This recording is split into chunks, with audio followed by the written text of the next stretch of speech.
হ্যাঁ, এটা বেলাবোসের 244113 নয়, এটা আমাদের 22301।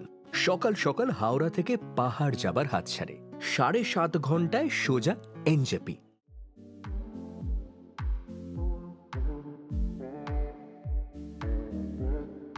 হ্যাঁ, এনজিপি নয়।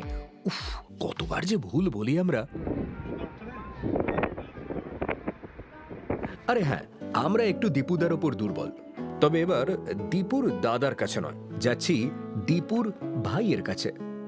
ভূগোল বলে গড় উচ্চতা 1250 মিটার, গুগল বলে এনজেপি থেকে 73 কিলোমিটার, আর রাস্তা বলছে চল গোল গোল করে একটু ওপরেই উঠতে থাকি।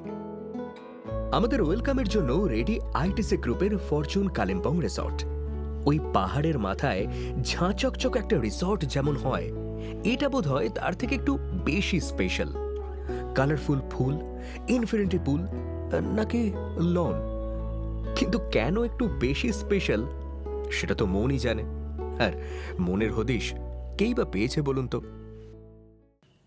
এরে, ডিনার করতে এসে আবার গান গাইতে ইচ্ছে হচ্ছে কেন?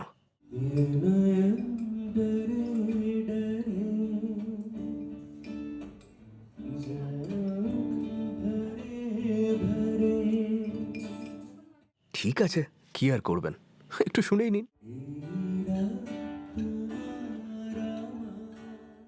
সকাল সকাল অঞ্জন দত্ত যেন কানে এসে বললেন, ও কন্টিনিউ করেছে রাত্রির অবধি, ওর মুড এলে তো থামতো না।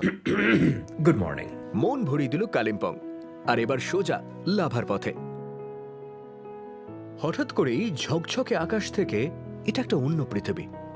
নীল আকাশের রং বদলে ধূসর, আর কুয়াশা আমাদের এসইউভির ভেতরে। লাভা নাকি এভাবেই সবাইকে ওয়েলকাম করে। হঠাৎ করেই ভালো ঠান্ডা, জোরে হাওয়া, আর গায়ে আবার জ্যাকেট চাপানো। অ্যাম্বিয়েন্সটা জাস্ট কথা হবে না।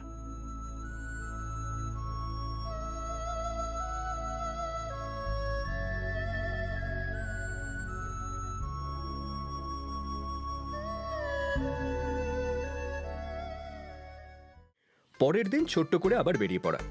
না, কোনো কেলো না করে গুড বয়ের মতো এবার ডেলোর পথে।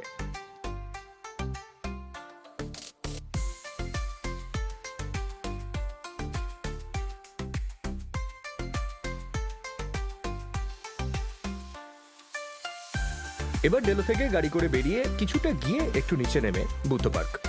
পদ্মা সম্ভাবা, যিনি তান্ত্রিক বুদ্ধিজমের জনক, তিনি নাকি প্রথম এই বুদ্ধ মনেস্ট্রি তৈরি করেছিলেন।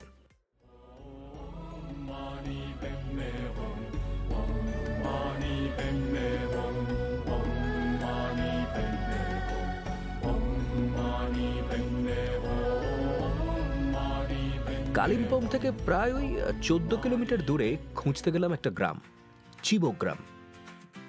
আরে বাস, গিয়ে দেখি দু একটা রিসর্টও হয়ে গেছে, আরো কাজকর্ম চলছে। আর এটা বুঝলাম যে আকাশ যদি ক্লিয়ার থাকে, চিবো থেকে কাঞ্চনজঙ্ঘা, উফ, জাস্ট ভাবা যাবে না। চলুন এবার টাটা বাই বাই হই। ও প্লিজ, যদি সাবস্ক্রাইব আর শেয়ারটা করে দেন, তাহলে কলার তুলে পরের ভিডিওটা শুট করব।